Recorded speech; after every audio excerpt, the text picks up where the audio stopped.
Hi hello അസ്സലാമു അലൈക്കും. അപ്പോൾ ഇന്നൊരു വെള്ളിയാഴ്ച വിശേഷവുമായിട്ടാണേ വന്നേ. അപ്പോൾ വെള്ളിയാഴ്ച നമ്മളെ ഡിപ്പാർട്ട്മെൻറ്റിൽ അവധിയാണ്. നമുക്കിവിടെ നമ്മളെ നാട്ടിൽ നമുക്ക് ഞായറാഴ്ച ഡ്യൂട്ടി ഇല്ലാത്തതുപോലെ നമുക്കിവിടെ വെള്ളിയാഴ്ചയാണ് വീക്ക് ഓഫ്. അങ്ങനെ ഹോസ്റ്റലിൽ ഉണ്ടാകുമ്പോൾ ഉള്ള പോലെയല്ലല്ലോ ഇപ്പോൾ. ഹോസ്റ്റലിൽ ഉണ്ടാകുമ്പോൾ നമുക്കൊരു പ്രശ്നവുമില്ല, നമുക്ക് സുഖമായിട്ട് കിടന്നുറങ്ങാം. ബട്ട് ഫാമിലി ആകുമ്പോഴത്തേക്കും നമുക്ക് ഒന്നിനും സമയം കിട്ടില്ല കേട്ടോ. സത്യം പറഞ്ഞാൽ നമ്മളെ ഉത്തരവാദിത്തങ്ങൾ കൂടിയെന്ന് സാരം. എല്ലാ കാര്യങ്ങളും നമുക്ക് നോക്കണമല്ലോ ഫാമിലി ആയിക്കഴിഞ്ഞാൽ. അപ്പോൾ കസ്റ്റർഡ് ഉണ്ടാക്കാൻ വേണ്ടി രാവിലെ തന്നെ സാധനങ്ങൾ എല്ലാം റെഡിയാക്കി വെച്ചേ. അജുനാണെങ്കിൽ ഭയങ്കര ഇഷ്ടമാണ് കസ്റ്റർഡ്. അപ്പോൾ കസ്റ്റർഡ് ഉണ്ടാക്കിയിട്ട് ഫ്രിഡ്ജിൽ വെക്കാമെന്ന് വിചാരിച്ചു. അപ്പോൾ അതിന് വേണ്ടിയിട്ടുള്ളത് ബ്രൗൺ ഷുഗർ എടുത്തിട്ടുണ്ട്, ഫ്രഷ് ക്രീം എടുത്തിട്ടുണ്ട്, കണ്ടൻസ്ഡ് മിൽക്ക് എടുത്തിട്ടുണ്ട്. പിന്നെ വേണമെങ്കിൽ നമുക്ക് ഈ പാൽ യൂസ് ചെയ്യാം കേട്ടോ. ഇത് ഞാൻ ഈയിടെ എന്തോ ഓഫർ കണ്ടപ്പോൾ വാങ്ങി വെച്ചത്. അപ്പോൾ നമുക്ക് വേണമെങ്കിൽ കസ്റ്റർഡിന് ഇടാം. അപ്പോൾ പാൽ തിളക്കാൻ വെച്ചേ. പാലെന്ന് പറഞ്ഞാൽ അത് കുറച്ച് ലോ ഫാറ്റ് ആയതുകൊണ്ടാണ് അങ്ങനെ വെള്ളം പോലെ കാണുന്നത്. പിന്നെ കസ്റ്റർഡ് പൗഡർ എനിക്കൊരു അളവൊന്നുമില്ല കേട്ടോ. നമ്മൾ 4 പേരല്ലേ ഉള്ളൂ, അപ്പോൾ കുറച്ച് മതിയാവും. പിന്നെ ആക്കി വെച്ചാൽ മോൻ കഴിച്ചോളും, അത് വേറെ കാര്യം. അപ്പോൾ ഒരു 3 സ്പൂണ് മതിയാവും. 3 സ്പൂണ് നമുക്കെടുക്കാം. പിന്നെ ഏലക്കയുണ്ട്. ഏലക്ക വേണമെങ്കിൽ നമുക്ക് പഞ്ചസാരയിൽ പൊടിച്ചിട്ട് വേണമെങ്കിൽ ആഡ് ചെയ്യാം കേട്ടോ. ബട്ട് ഇവിടെ പഞ്ചസാരയിൽ പൊടിച്ച് വെച്ചാൽ പിന്നെ അത് അധികമായി പോയാൽ പിന്നെ നമ്മൾ കഴിക്കൂല. ഇവിടെ എല്ലാവരും ഷുഗർ ഫ്രീ ആയതുകൊണ്ട്, ഞാനും മാഷും ഷുഗർ ഫ്രീ ആയതുകൊണ്ട് പിന്നെ അത് വെറുതെ ആവുമല്ലോ. അപ്പോൾ അതുകൊണ്ട് പൊടിക്കാത്ത വെച്ച്. പിന്നെ നമ്മൾ കസ്റ്റർഡ് കുറച്ച് തണുപ്പുള്ള വെള്ളത്തിൽ ഒരു അര ഗ്ലാസ് വെള്ളത്തിൽ നല്ലോണം മിക്സ് ചെയ്ത് വെച്ചു. പിന്നെ പാല് തിളക്കുമ്പോഴത്തേക്കും നമുക്ക് ഒരു 4-5 ഏലക്ക പൊട്ടിച്ചിടാം. അതിൻ്റെ തൊലി കളയുന്നതായിരിക്കും നല്ലത്. കാരണം എന്ന് പറഞ്ഞാൽ നമ്മൾ മിക്സിയിൽ അടിക്കുമ്പോണ്ടല്ലോ അതിൻ്റെ തൊലി ചിലപ്പോൾ അടിഞ്ഞെന്ന് വരില്ല. അപ്പോൾ നമ്മളിങ്ങനെ കടിക്കുമ്പോൾ നമുക്കത് ഒരു ഡിസ്റ്റർബൻസ് ആയിട്ട് ഇങ്ങനെ വായിന്ന് എടുത്ത് കളയേണ്ടി വരും. അപ്പോൾ ഒരു 5-6 മതിയാവും. കുരു മാത്രം ഇട്ടാൽ മതി. അപ്പോൾ പാല് തിളക്കുമ്പോഴത്തേക്കും നമുക്ക് അതിലോട്ട് പഞ്ചസാര ആഡ് ചെയ്യാവേ. പാലിൻ്റെ കളർ ചേഞ്ചസ് അതിൽ നമ്മൾ ബ്രൗൺ ഷുഗറല്ലേ ആഡ് ചെയ്തത്. അപ്പോൾ അതാണ് ബ്രൗൺ ഷുഗർ ആഡ് ചെയ്തുകൊണ്ടാണ് കളറിലൊരു മാറ്റം. അപ്പോൾ നമുക്ക് പാല് നല്ലോണം തിളച്ച് കഴിഞ്ഞാൽ ബാക്കിയുള്ള കസ്റ്റർഡ് പൗഡർ ഇതൊക്കെ ആഡ് ചെയ്യാം കേട്ടോ. ആഡ് ചെയ്തിട്ട് നല്ലോണം ഒന്ന് കുടിക്കാൻ മതി.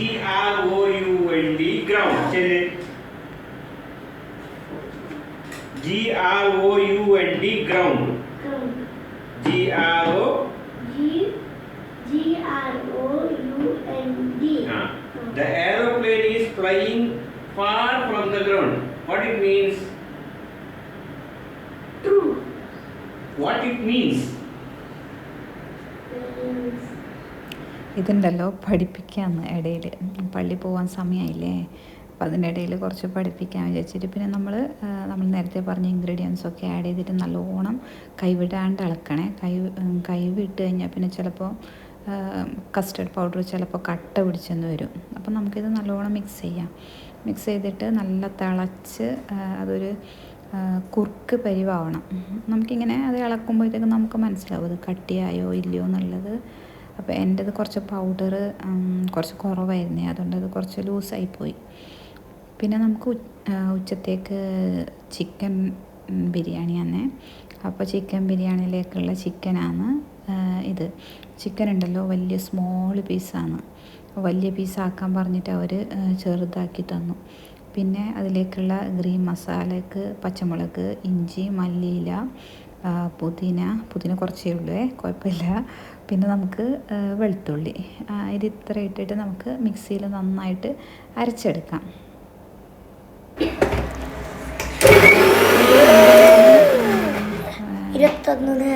അടി അടിച്ചാൽ മതിയാവും കേട്ടോ. ഒന്ന് ക്രഷായി കിട്ടിയാൽ മതി. നല്ലോണം അരച്ചെടുക്കണമെന്നില്ല, അത് ഈ പരുവത്തിൽ ആയാൽ മതി. അപ്പോൾ നമുക്ക് ചിക്കൻ ബിരിയാണിക്കുള്ളതും കുറച്ച് ഞങ്ങൾ ചിക്കൻ ഫ്രൈക്കും വേണ്ടി വെച്ചു. അപ്പോൾ അതിലേക്ക് നമുക്ക് പച്ചമുളക് ആഡ് ചെയ്യാം, കുറച്ച് ഇഞ്ചി ആഡ് ചെയ്തിട്ട് പിന്നെ മഞ്ഞൾപ്പൊടി, ഇത് നാട്ടിൽ നിന്ന് കൊണ്ടുവന്നതാണേ, അതുകൊണ്ട് നമുക്ക് പ്രശ്നമില്ല. നല്ല മഞ്ഞൾപ്പൊടിയാണ്. കുറച്ചധികം ആയാലും അത്ര വലിയ കുത്തലുണ്ടാവില്ല. ഇവിടെയാണെങ്കിൽ മഞ്ഞൾപ്പൊടിക്ക് ഭയങ്കര കുത്തലാണ്. അതുകൊണ്ട് നമ്മൾ അധികം ഇട്ട് പോയാൽ പിന്നെ അതിങ്ങനെ ഭയങ്കരമായിട്ട് നമുക്ക് കഴിക്കാൻ പറ്റാത്തൊരു ഫ്ലേവറായി പോവും. പിന്നെ ഇതും അതുപോലെ നാട്ടിൽ നിന്ന് കൊണ്ടുവന്ന മല്ലിപ്പൊടിയാണ്. മല്ലിപ്പൊടി എൻ്റെ ഇത്താത്തന്നെ ഉണ്ടാക്കിയത്. കറിവേപ്പില, പിന്നെ നമ്മുടെ പെരുംജീരകം ഉണ്ടല്ലോ, ജീരകം, പെരുംജീരകം, അതൊക്കെ മിക്സ് ചെയ്തിട്ട് വറുത്ത് പൊടിച്ചുണ്ടാക്കിയത്. ഓപ്പൺ ആക്കുമ്പോൾ തന്നെ നല്ല മണാട്ടോ, കറിവേപ്പിലയുടെയും പെരുംജീരകത്തിൻ്റെയും. അപ്പോൾ ഈ കൂട്ട് നമ്മളെ കൊത്തമല്ലി, മുളക് പൊടി, ഇഞ്ചി, വെളുത്തുള്ളി പേസ്റ്റ്, പിന്നെ ആവശ്യത്തിന് ഉപ്പ്, അത് ഇത്ര ചേർത്തിട്ട് നമുക്കെന്ത് ചെയ്യാം, ഒന്ന് മാറ്റി വെക്കാം. പിന്നെ ഇത് ചിക്കൻ ഫ്രൈക്കുള്ളതാണ്. ഇതിൽ ഞാൻ കുറച്ച് കസൂരി മേത്തി ആഡ് ചെയ്തിട്ടുണ്ട്. കസൂരി മേത്തി ആഡ് ചെയ്യുമ്പോൾ ചിക്കൻ ഫ്രൈക്ക് നല്ല ടേസ്റ്റ് ഉണ്ടാവും. അപ്പോൾ നന്നായിട്ട് ഇളക്കാം കേട്ടോ. നമുക്ക് നന്നായിട്ട് ഇളക്കിയിട്ട് ഒരു മണിക്കൂർ നമുക്കതൊന്ന് മാറ്റി വെക്കാം. അപ്പോൾ ഉപ്പൊക്കെ നല്ല ചിക്കനിലോട്ട് പിടിച്ച് ചിക്കൻ ഫ്രൈക്കാണെങ്കിലും ബിരിയാണിക്കാണെങ്കിലും നല്ല ടേസ്റ്റ് ഉണ്ടാവും. ഇതുണ്ടല്ലോ, കസ്റ്റർഡ് ആക്കിയിട്ട് തണുത്ത് കഴിയുമ്പോൾ തന്നെ തണുത്തിട്ടൊന്നുമില്ലേ, നല്ല ചൂടുണ്ടായിരുന്നു. അതവൻ വേണമെന്ന് പറഞ്ഞിട്ട് അവനങ്ങ് കൊണ്ടുപോയി പള്ളിയിൽ നിന്ന് നിസ്കാരം കഴിഞ്ഞിട്ട് വന്നിട്ട്. ഇത് നമ്മൾ മസാല പുരട്ടി വെച്ചിലേക്ക് എനിക്കില്ലേ ലെമൺ ഇടാൻ മറന്നുപോയി. അങ്ങനെ കുറച്ച് ലെമൻ്റെ നാരങ്ങ നീര് നമുക്ക് ഒഴിച്ചു കൊടുക്കാം. പിന്നെ ഇത് ക്യാരറ്റ്, നമുക്ക് റൈസിനുള്ള ക്യാരറ്റാണ്. നമുക്ക് നീളത്തിലിങ്ങനെ അരിഞ്ഞിട്ട് മുകളിലോട്ട് ഇടാൻ വേണ്ടിയിട്ടാണ്. അപ്പോൾ അതും മാറ്റി വെച്ചു. പിന്നെ ഉള്ളിക്ക് ഭയങ്കര കാരമാണ്. അതുകൊണ്ട് എൻ്റെ കണ്ണിൽ നിന്ന് ഇങ്ങനെ വെള്ളം വരുന്നതുകൊണ്ട് ഉമ്മ കൊണ്ടുപോയിട്ട് മുറിക്കാമെന്ന് പറഞ്ഞിട്ട് ഉമ്മ മുറിച്ച് തന്നു കേട്ടോ. പിന്നെ തക്കാളി, പിന്നെ ക്യാപ്സിക്കം അതുപോലെ നമ്മൾ ഉള്ളി അരിയുന്ന പോലെ തന്നെ അരിഞ്ഞാൽ മതി. പിന്നെ നമ്മൾ എണ്ണ ഒഴിച്ച് അതിൽ കറിവേപ്പില, വെളുത്തുള്ളി ഇട്ട്, ഇഞ്ചി ഇട്ട്, പച്ചമുളക് ഇട്ടു, പിന്നെ ഉള്ളി ഇട്ടു. എന്നിട്ട് കുറച്ച് നേരം ഇളക്കുക. നല്ല മൂത്ത് വരുമ്പോൾ, ബിരിയാണിക്ക് അറിയാമല്ലോ ഉള്ളി നല്ലോണം മൂത്ത് വരണം. ഒരു ബ്രൗൺ കളർ വരെ ആകുമ്പോഴത്തേക്കും നമുക്കതിൽ ആഡ് ചെയ്യാം. ഇതിൽ കുറച്ച് എണ്ണയുടെ കുറവുണ്ടായിരുന്നേ, അപ്പോൾ അതുകൊണ്ട് ഞാൻ കുറച്ച് എണ്ണ ആഡ് ചെയ്തു. പിന്നെ പൊതുവേ നമ്മളിവിടെ കോക്കനട്ട് ഓയിലാണ് യൂസ് ചെയ്യുന്നത്. പിന്നെ വീട്ടിൽ നിന്ന് ഉമ്മയും ഹസ്ബൻഡും വരുമ്പോഴത്തേക്കും നല്ല വെളിച്ചെണ്ണ കൊണ്ടുവന്നിട്ടുണ്ട്. അത് നമ്മൾ ഫ്രൈ ചെയ്യുമ്പോൾ അങ്ങനെയുള്ള, ഇപ്പോൾ ഗീ റൈസൊക്കെ ഉണ്ടാക്കുമല്ലോ, മീൻ പൊരിക്കുമ്പോൾ ഒക്കെ അത് യൂസ് ചെയ്യും. പിന്നെ അല്ലാത്ത സമയത്ത് നമ്മൾ ഫുഡ് ഉണ്ടാക്കുമ്പോൾ ഒന്നെങ്കിൽ ഒലിവ് ഓയിൽ യൂസ് ചെയ്യും, അല്ലെങ്കിൽ വെളിച്ചെണ്ണ, കടയിൽ നിന്ന് വാങ്ങിയ വെളിച്ചെണ്ണ. പിന്നെ മസാലക്കൂട്ട് നമ്മൾ നേരത്തെ പറഞ്ഞൂലേ, മഞ്ഞൾപ്പൊടി, മുളക് പൊടി, മല്ലിപ്പൊടി, അതൊക്കെ എന്തിലോട്ട്, ഈ ഉള്ളി ഉണ്ടല്ലോ, മൂത്ത ഉള്ളി, ആ ഉള്ളിലോട്ട് ആഡ് ചെയ്യാം.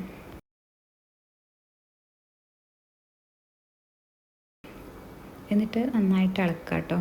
നന്നായിട്ട് ഇളക്കിയിട്ട് നമുക്ക് അതൊരിങ്ങനെ നല്ല മൂത്ത മണം വരുമ്പോഴത്തേക്കും നമുക്ക് തക്കാളി ആഡ് ചെയ്യുക.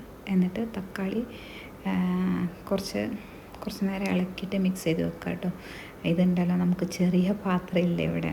ഞാൻ ഹോസ്റ്റലിൽ ഉണ്ടാകുമ്പോൾ ആകെ 4-5 ഫുഡ് ഉണ്ടാക്കാനുള്ള 4-5 പാത്രമേ ഉണ്ടായിട്ടു.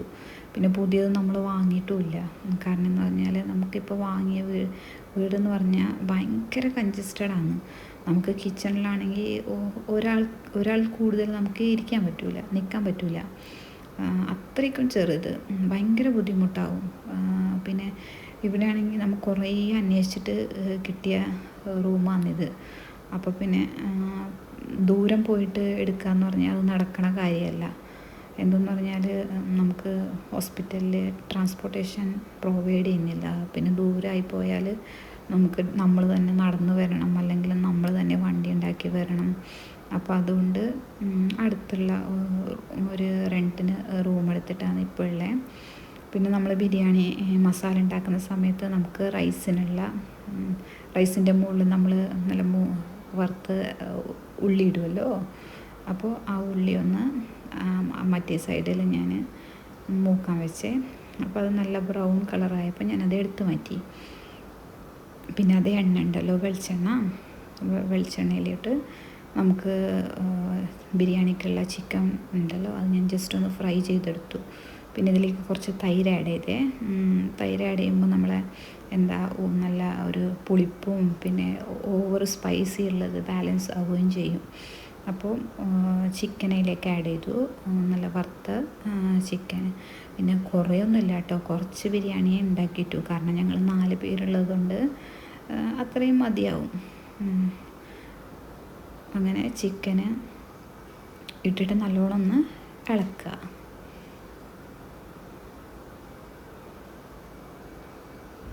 പിന്നെ ബാക്കി ചിക്കൻ ഉണ്ടല്ലോ, അതും കൂടി അതേ എണ്ണയിൽ പൊരിക്കാനിട്ടെ. ഇത് ചിക്കൻ ഫ്രൈ ഞാൻ പറഞ്ഞല്ലോ നേരത്തെ മാറ്റി വെച്ചത്. അപ്പോൾ അതും അപ്പുറത്തെ സൈഡിൽ ഫ്രൈ ആവാൻ വെച്ചു. അപ്പോൾ മസാല റെഡി ആയിട്ടുണ്ടേ. മസാല റെഡി ആയി കഴിഞ്ഞാൽ നമുക്ക് ചോറിനുള്ള പ്രിപ്പറേഷൻ സ്റ്റാർട്ട് ചെയ്യാം. അപ്പോൾ ഇതും മൂത്ത് കഴിഞ്ഞു, അതും നമുക്ക് എടുത്ത് മാറ്റാം. അതിനിടയിൽ പിന്നെ അരി, ആവശ്യത്തിനുള്ള അരി നമ്മൾ 2.5 ഗ്ലാസ്സാണ് ഞാൻ അരി എടുത്തേ. ഇത് ജീരകശാല റൈസാണ്.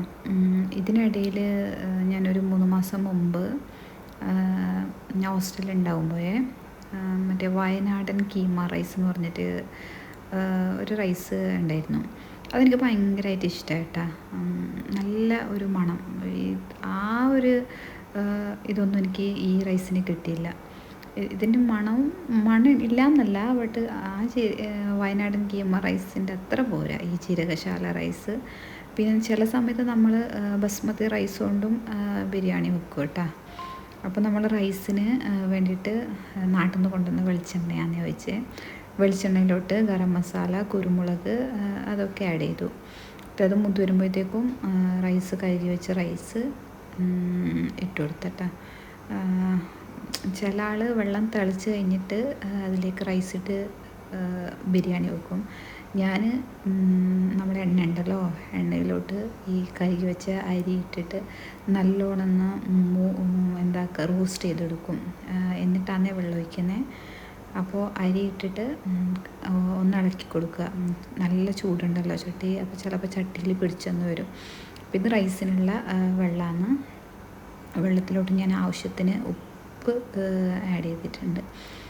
ഉപ്പ് നമുക്ക് വെള്ളമെന്ന് പറഞ്ഞാൽ എനിക്ക് അളവൊന്നും പറയാൻ അറിയില്ല, കാരണം എനിക്കിങ്ങനെ വെച്ച് ശീലമുള്ളതുകൊണ്ട് ഒരളവ് അറിയാം. 2.5 ഗ്ലാസ്സിന് ഒരു 5 ഗ്ലാസ് ഞാൻ കണ്ടിട്ടുണ്ട് ഇരട്ടി വെള്ളം എടുക്കണമെന്ന്. ബട്ട് എനിക്കൊരു അളവ് കറക്റ്റ് അറിയാം കേട്ടോ, റൈസിന് എത്ര വെള്ളം വേണം എന്നുള്ളത്. നമ്മളത് ഒഴിച്ചു കൊടുക്കുമ്പോഴത്തേക്കും നമുക്ക് ചില ആൾക്കിപ്പോൾ വെച്ച് ശീലമുള്ള ആൾക്കാണെങ്കിൽ അത് മനസ്സിലാവും. പിന്നെ നമ്മൾ വെള്ളം തിളക്കുമ്പോഴത്തേക്കും നാരങ്ങ ചേർക്കാം. നാരങ്ങ നല്ല വട്ടത്തിൽ മുറിച്ചിട്ട് ചേർക്കാം കേട്ടോ. ഈ നാരങ്ങ ചേർക്കുന്നതുകൊണ്ടുള്ള ഗുണം എന്താണെന്ന് പറഞ്ഞാൽ റൈസ് ഇങ്ങനെ ഒട്ടിപ്പിടിക്കില്ല. റൈസ് നമുക്കിങ്ങനെ എതള് പോലെ ഇങ്ങനെ വരും ബിരിയാണിയിൽ. അപ്പോൾ അത് നമുക്ക് മൂടി വെച്ചിട്ട് വെള്ളം മാറാൻ വേണ്ടി വെക്കാം കേട്ടോ. വെള്ളം നല്ലോണം വറ്റി വരണം. വറ്റി വരുമ്പോഴത്തേക്കും നമ്മൾ നേരത്തെ മുറിച്ച് വെച്ചിട്ടുണ്ടല്ലോ ക്യാരറ്റ്, അതിൻ്റെ മുകളിൽ ആഡ് ചെയ്തിട്ട് തീ നന്നായിട്ട് കുറക്കുക. സിമ്മിലിട്ടിട്ട് ഒരു 10 മിനിറ്റ് മതിയാവും. 10 മിനിറ്റ് മൂടി വെച്ചിട്ട് വെയിറ്റ് ചെയ്യണം കേട്ടോ. തുറക്കരുത്. തുറന്നു കഴിഞ്ഞാൽ ചിലപ്പോൾ റൈസിൻ്റെ ആ ഒരു ടേസ്റ്റ് പോവും. അപ്പോൾ അങ്ങനെ ചെയ്യാം. അപ്പോൾ അതിൻ്റെ ഇടയിൽ ഞാൻ നെയ്യ് എടുത്തിട്ട് ബിരിയാണീൻ്റെ മുകളിൽ നമ്മൾ കശുവണ്ടിയും മുന്തിരിയൊക്കെ വറുത്തിടുമല്ലോ, അപ്പോൾ അതിനുള്ള കശുവണ്ടിയും മുന്തിരിയും വറുത്തുകോരി ആ നെയ്യ് നമുക്ക് മാറ്റി വെക്കാം. നമുക്ക് ബിരിയാണിയിൽ ലാസ്റ്റ് മുകളിൽ ഒഴിച്ച് കൊടുക്കാൻ വേണ്ടിയിട്ട്. അപ്പോൾ നല്ല ചൂടായിട്ടുണ്ട്. ഞാൻ വിചാരിച്ചു കരിഞ്ഞു പോയിന്ന്. കുഴപ്പമില്ല, ആവശ്യത്തിനുള്ള മൂപ്പുണ്ട്. എന്നിട്ട് നമ്മൾ റൈസ് അവിടെ വറ്റിയപ്പോൾ നമുക്ക് ക്യാരറ്റ് ആഡ് ചെയ്തിട്ട് മൂടി വെക്കാം കേട്ടോ. മസാല റെഡിയായല്ലോ. ആ മസാലയിലോട്ട് മല്ലിയില ആഡ് ചെയ്യാം. മല്ലിയില ആഡ് ചെയ്തിട്ട് നമ്മൾ ഈ റൈസ് ഉണ്ടല്ലോ, റൈസ് നല്ല കറക്റ്റ് വെള്ളം എല്ലാം കറക്റ്റായിട്ടുണ്ട് കേട്ടോ. ഒരു 75% ബോയിലായി കിട്ടിയാൽ മതി. ബാക്കി 25% നമുക്ക് ദമ്മിടുമല്ലോ. ദമ്മിട്ട് വെക്കുമ്പോഴത്തേക്കും അതങ്ങ് റെഡി ആയിക്കോളും. അപ്പോൾ റൈസ് ഇട്ടു. റൈസ് ഇട്ടിട്ട് നമ്മളൊന്ന് നിരത്തി കൊടുക്കുക കേട്ടോ. നിരത്തി കൊടുത്തിട്ട് അതിൻ്റെ മുകളിൽ നമ്മൾ നേരത്തെ വറുത്ത് വെച്ച ഉള്ളി ഉണ്ടല്ലോ, ഉള്ളി ആഡ് ചെയ്യാം. പിന്നെ നമ്മളെ ഇത് കളറാണ്. ഈ കളർ എന്തെന്ന് പറഞ്ഞാൽ ചില ആൾക്കാർ കളർ ആഡ് ചെയ്യുമ്പോൾ പാല് കലക്കും. ഞാൻ നെയ്യ് ഉണ്ടല്ലോ നേരത്തെ, ആ നെയ്യിൽ തന്നെ കുറച്ച് മഞ്ഞൾപ്പൊടി ആഡ് ചെയ്തിട്ടാണ് ചേർത്ത്. എന്നിട്ട് നമ്മൾ നേരത്തെ പറഞ്ഞ ഉള്ളി, കശുവണ്ടി, മുന്തിരി, പിന്നെ നെയ്യ്, ഇത് മൂന്നും ഒഴിച്ച് കൊടുത്തിട്ട് ഒരു 10-20 മിനിറ്റ് ദമ്മിലിട്ട് വെക്കാം.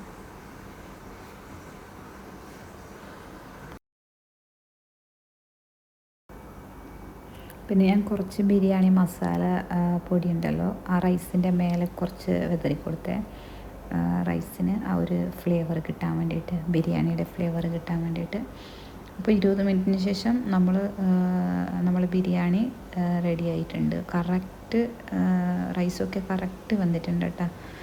നല്ല മണമാണ് വെളിച്ചെണ്ണയുടെ നെയ്യുടെയും. എന്നിട്ട് നമുക്ക് റൈസ് സെപ്പറേറ്റ് മാറ്റിയെടുക്കാം. മസാല അതേ പാത്രത്തിൽ തന്നെ വെക്കാം കേട്ടോ, അതേ ചട്ടി തന്നെ. പിന്നെ ഫ്രൈ ആണ്. പിന്നെ നമ്മൾ വിളമ്പി. പിന്നെ ഞാനിവിടെ ബിരിയാണി ഉണ്ടാക്കുമ്പോൾ മാഷാണ് സലാഡ് ഉണ്ടാക്കിയത്. പിന്നെ അവർ ആ ഒരു കാര്യത്തിൽ എക്സ്പേർട്ടാണ്. അങ്ങനെ ഞങ്ങൾ ഫുഡ് കഴിച്ചു. മോനൊക്കെ ഭയങ്കരമായിട്ട് ഇഷ്ടപ്പെട്ട കേട്ടോ. പിന്നെ കഴിക്കുമ്പോഴും കുറേ ലേറ്റായി കേട്ടോ. നമ്മൾ എണീറ്റതേ ലേറ്റായിട്ട്. പിന്നെ ഫുഡ് അതിൻ്റെ ഇടയിൽ അജുവിൻ്റെ ബഹളവും അവൻ്റെ പിന്നാലെ പോക്കും, അസർ വാങ്കെല്ലാം കഴിഞ്ഞിട്ടാണ് ഞങ്ങൾ ഫുഡ് കഴിച്ചത് തന്നെ. അതുകൊണ്ട് അതിൻ്റെ ഇടയിൽ അവന് 2-3 കപ്പ് കസ്റ്റർഡ് അകത്താക്കിയിട്ടുണ്ട്. അതുകൊണ്ട് അവനങ്ങനെ വിശക്കൂല. പിന്നെ ഞങ്ങൾ ഫുഡ് കഴിച്ചിട്ട് കുറച്ച് ഫ്രൂട്ട്സ് കഴിച്ചു. പിന്നെ നേരത്തെ കസ്റ്റർഡ് ഉണ്ടാക്കിയല്ലോ, അത് പിന്നെ ഞങ്ങൾ രാത്രിയിലാണ് കഴിച്ചത്. ബിരിയാണി പിന്നെ രാത്രിക്കും ഉണ്ടായിരുന്നു. പിന്നെ ബിരിയാണി കഴിച്ചിട്ട് ഞങ്ങൾ ആ കസ്റ്റർഡ് അങ്ങ് രാത്രിയിൽ കഴിച്ചു. കസ്റ്റർഡ് ഒന്നുമില്ല കേട്ടോ, കുറച്ചേ ഉള്ളൂ. ഓൾമോസ്റ്റ് അവൻ കഴിച്ച് കഴിഞ്ഞു ഉച്ചക്ക് തന്നെ. പിന്നെ കുറച്ച് നമ്മളതിൽ ഫ്രൂട്ട്സൊക്കെ ആഡ് ചെയ്തിട്ട് നമ്മളത് കഴിച്ചു. പിന്നെ കുറച്ച് ഐസ്ക്രീം ഉണ്ടായിരുന്നു കേട്ടോ, മാംഗോ ഐസ്ക്രീം. അപ്പോൾ പിന്നെ മോനും ഉമ്മാക്കും മാംഗോ ഐസ്ക്രീം ഇട്ട് കൊടുത്തു. അങ്ങനെ ഇന്നത്തെ ഫ്രൈഡേ ഇവിടെ അവസാനിച്ചു കേട്ടോ. Okay, bye.